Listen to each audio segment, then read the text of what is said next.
butternut squash. In fact, two of my most favourite ingredients. We've got a huge array of wild mushrooms here. Girolles, trumpets de Moor, death's trumpets. Don't be put off by the name. And of course our sheep's feet.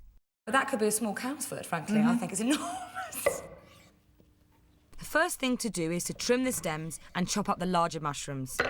Then tip into a baking dish.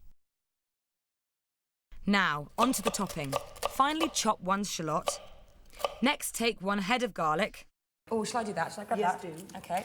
Now, quick tip to peel a garlic really quickly is you get the back of a knife, keep the sharp bit out of the way, and with the back of your wrist and a bit of oomph, hey, Anne, you want to smash down like that. Makes it much easier to chop. We chop up the garlic and shallot with flat leaf parsley to make a classic French persillade topping. Scatter the persillade over your mushrooms and pour a good splash of nutty walnut oil over the top.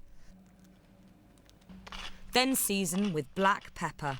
So you're going to get your hands in there, Anne, and give them a good mix round, or am I? I think that you're longing to do it. Come on. OK, great. Wow. Okay. Nothing goes better with this mushroom dish than a local speciality, roasted butternut squash.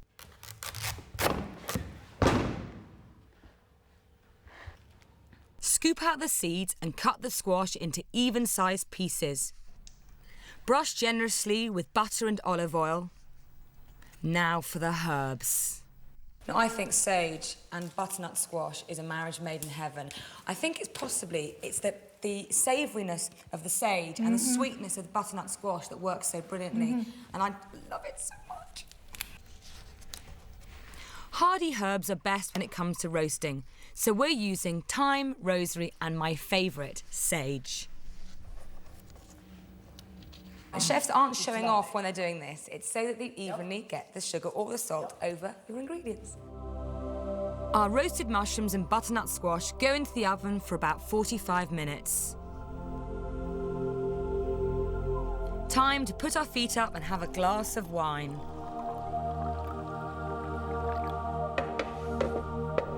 The moment of truth. The mushrooms look great. They've cooked right down and are amazingly tender. Look at the butternut squash. It's completely cooked down and condensed. I can smell the sweetness, and I'm telling you, I can't wait to taste it. And to decorate, you've got this, haven't you? Some garlic flowers. And what are these, nasturtiums? Those are nasturtiums. So that's our delicious, almost toffee butternut candy and our fantastic mushrooms that have been roasted with the garlic and the herbs. And I'm in heaven, totally.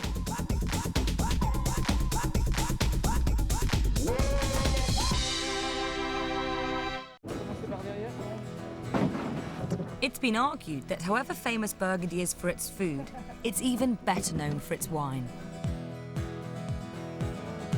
Just down the road from La Varenne and wine country begins. I'm heading for the heartland of Burgundy.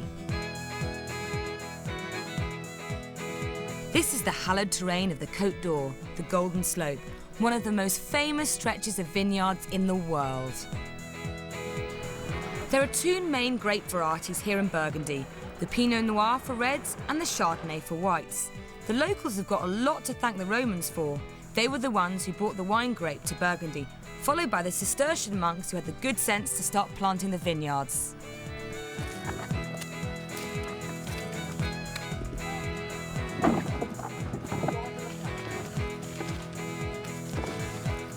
In the hills above Chablis lie the vineyards belonging to Benjamin Borna.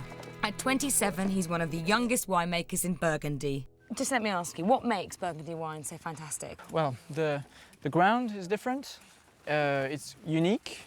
So what's so special about this ground? Well, this ground is the result of the rock and the climate and the general context of the area, and it makes special food for the vines. Okay. Anything else? What about the sun? Sun and rain, isn't that really important? It is important to have a certain balance. Also, we tend to take the time, wait for the grapes to be ripe, and to have the good weather window. And what kind of grape is this, and what wine is this going to make? Pinot Noir. Oh, Pinot Pinot Noir. Noir. Yes, it makes a very delicate and very fruity wine. Now this one is completely covered in mould. Now is that a good thing or a bad thing? Well, in that condition, it is good because of this weather, and you can taste it. It's very, very sweet. It is very good. A mouldy grape. Oh my goodness, that's really sweet. I can't believe it. Oh, that's incredible taste. And what's this called? Noble rot. Yes, I have. I In knew that I'd condition, heard that. noble rot.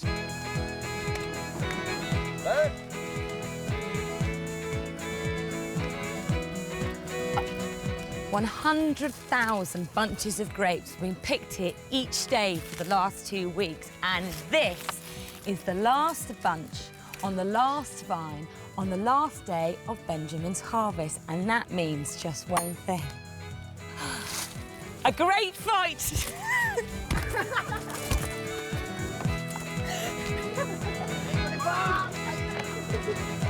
The grape fight is a typical Burgundian way of celebrating the end of the harvest. But just down the road, there's a town that celebrates the end of their harvest on a much larger scale.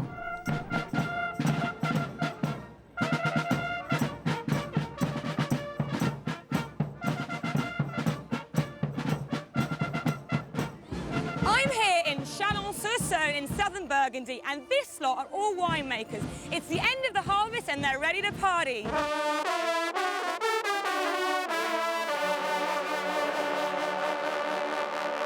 The guy on my shoulders, St. Vincent, the patron saint of winemakers. Today, one very popular bloke indeed. My back is broken, I need a drink! I'm in the right place because this is the first opportunity to taste the new vintage, even before the wine has been properly fermented.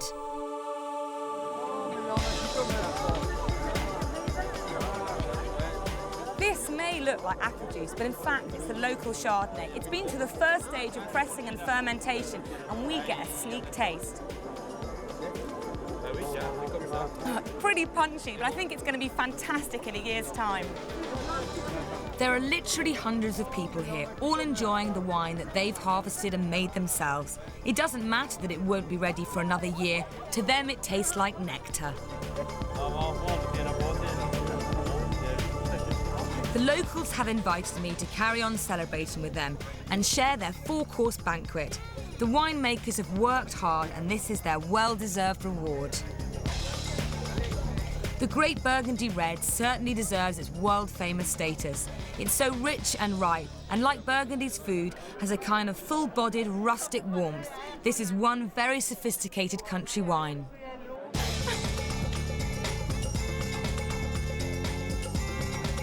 Jam-packed with wine cellars and restaurants, Beaune is the main centre for selling the great wines of Burgundy.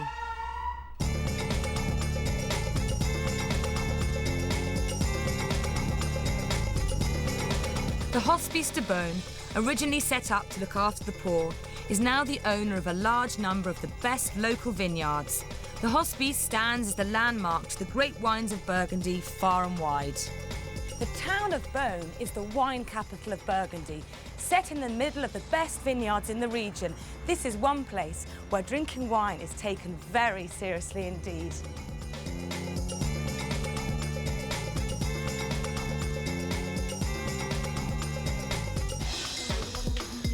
Meet Jerome. At only 26 years old, he's a sommelier, that's head wine waiter to you and me, at Bernard Morillon's restaurant in Beaune. His job is a tough one, knowing exactly which wines to recommend with each dish. Jerome has trained for 8 years to become a sommelier. I'm hoping to do the job after just one morning's training. I'm under real pressure here. We've got 21 guests coming in for lunch, and I've only got the morning to learn which wines go with what's on the menu today. So I better listen to what Jerome has to say. So Jerome, what's the first thing on the menu today? So the first thing we have on the menu today, that's a chicken from Bresse, and that's prepared with a red wine sauce. The red we use for this sauce, that's a Vosne Romanée.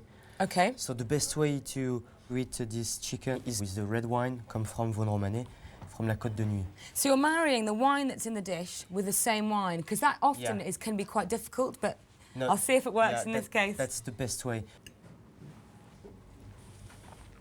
It works brilliantly, really light and delicious.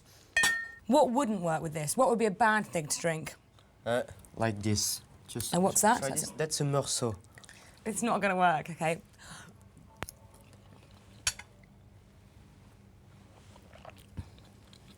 It doesn't work at all, does it?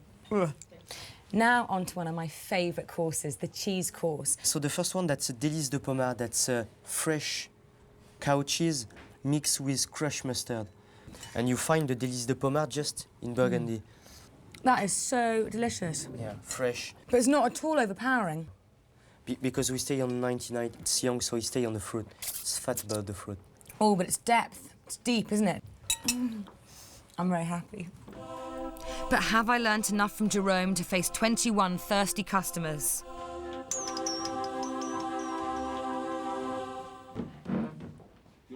I'm quite nervous about this. I think I'll be fine. I'm just going to have to be calm. Remember what Jerome said to me. And it's all going to be all right, I hope. Monsieur, dame. Bonjour. At the corner table, Madame has chosen the breast chicken, and she'd like to know what I recommend she drink with it. The advice We for did this the... one this morning, didn't we? Yeah.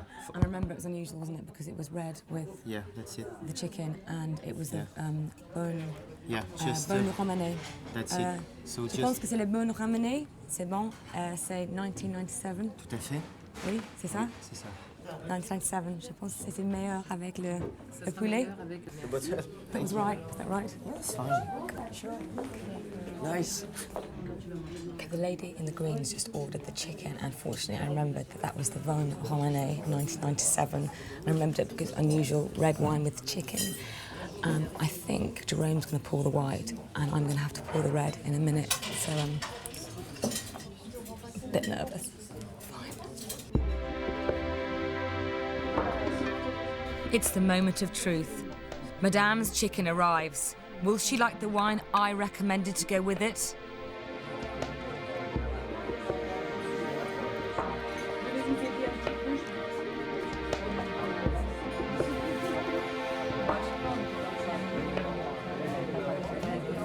Thank goodness for that. She likes the wine I recommended.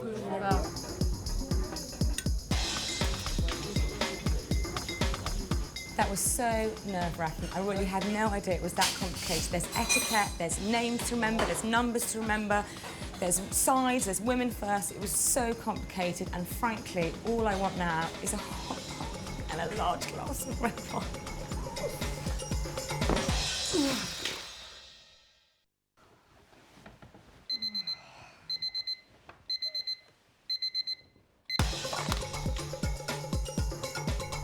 There is only one reason for a girl to have to get up this early in Burgundy. I was heading south for a breakfast meeting with 400 cattle. Meet the world-famous Charolais cattle. Bred purely for their beef, this meat is considered the tastiest in France. There's been a cattle market here in the village of Saint-Christophe-en-Brionnais since 1627. I'm here to find out exactly what makes these cows so special. Now, I'm here with Jean. He's got 9 cows, well, in fact, 8 cows, because he's sold 1. And he's just telling me how I'm supposed to tell a good cow. It's all about bottoms. Oui, so this one's got a slightly smaller bottom and it's not quite so developed in the rear as this one, which means that this is a good buy. As many as 100,000 beef cattle are sold here every year. From here, they begin their journey not just into every corner of France, but also into every country in Europe. Now, John's just explained to me that the Charolais cow is great for meat because it has a wonderful flavour and it's designed in such a way that it fattens up perfectly for meat. And this one's got a very good bottom, I've been told. It could be Jean's lucky day. There's a potential buyer who's looking interested. This is Philippe. He's already bought 30 cows this morning and now he's interested in 3 of Jean's. Okay. Still trying to get a few more centimes out of the man, but hey! Oui! Good news, the men have made a deal. 3 sold and all before 8 o'clock. Jean is one happy man.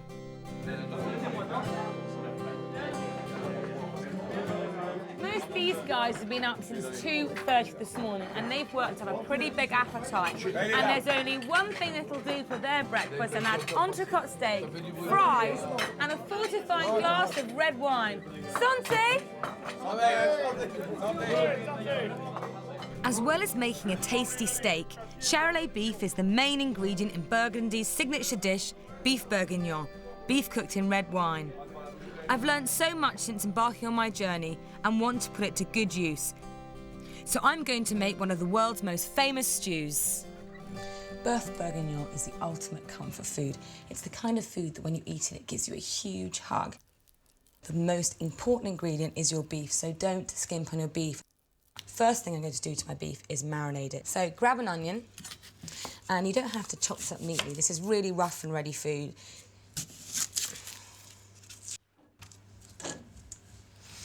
Now I'm just going to grab 2 carrots and give them a quick peel. And one thing to remember is that when you cut the vegetables up, they need to be roughly the same size. So these are big chunks because this is going to cook for quite a long time. So just throw the carrots in on top of the beef and the onions. And then some celery. And I've got the most amazing celery here. I'm going to take 2 pieces off. And again, we're just going to roughly chop. Bay leaves are wonderful. They lend such a sort of soft, herby flavour. And some peppercorns. Now, I love putting whole peppercorns into marinades. Now, on to the second most important thing in Beef Bourguignon, my wine. Now, I've chosen a Pinot Noir. This is the really rich in colour, which is very important because this is going to be our sauce. And I'm going to put a whole bottle on top of my marinade. And on the final ingredient, because we're here in France, you couldn't make a Beef Bourguignon without garlic. So I'm going to take a garlic bulb like that, and I just love cutting it down the middle, no peeling, nothing, no fuss like that. Chuck in your garlic and leave that to marinate overnight.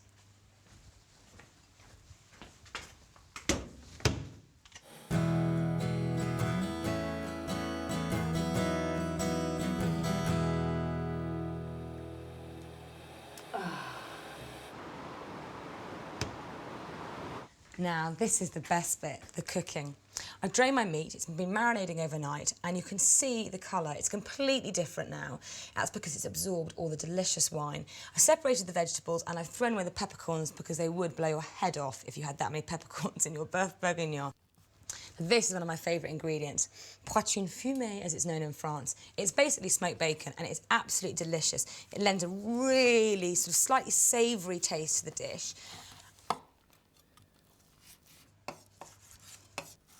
Right, put that onto a plate. Now, I've got a couple of other ingredients here. These are really typical French onions. They're little baby ones. You could use shallots, but these are so cute. And, of course, our garlic. We're in France. You have to have some garlic. So, I've got a pan over here, which I'm just going to heat up. Ooh, it's very important to have a hot pan, because we're going to seal our meat now. And to that, I'm going to add some olive oil. Ooh, that's smoking hot. Quick, I've got to get my beef in there. Now, the beef has been drained really well, so it's not too wet. And literally just pop that into your hot pan. It should sizzle.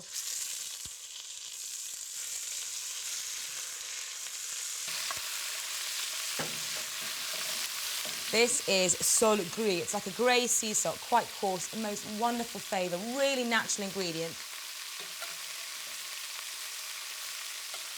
Once your meat is sealed, you need to fry your chopped bacon along with the baby onions. Then add a big dollop of butter. And finally, onto my garlic. Now, you need to add this when everything's pretty much there because you don't want the garlic to burn. It leaves a horrible bitter taste in the bourguignon. So in that goes. Now, my wonderful marinated vegetables. I'm going to add a little secret ingredient here, some Dijon mustard. Now, normally you'd thicken Beef Bourguignon with flour. You'd maybe toss the beef in flour at the beginning of the recipe, but I think this Dijon mustard is so fantastic, I'm going to use it to thicken my sauce.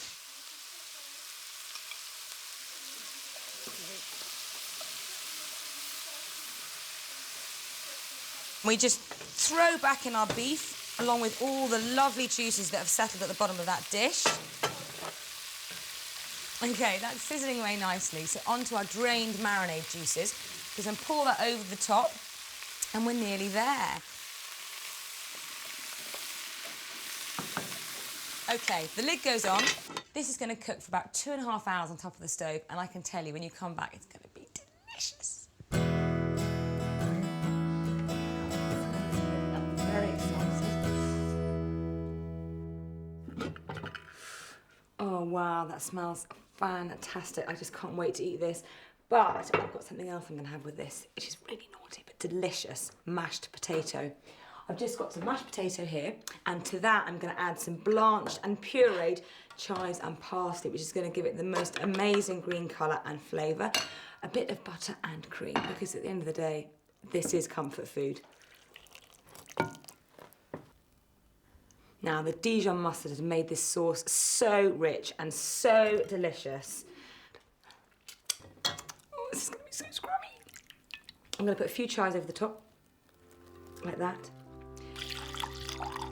And I have to say, this is the perfect food for a girls' night in.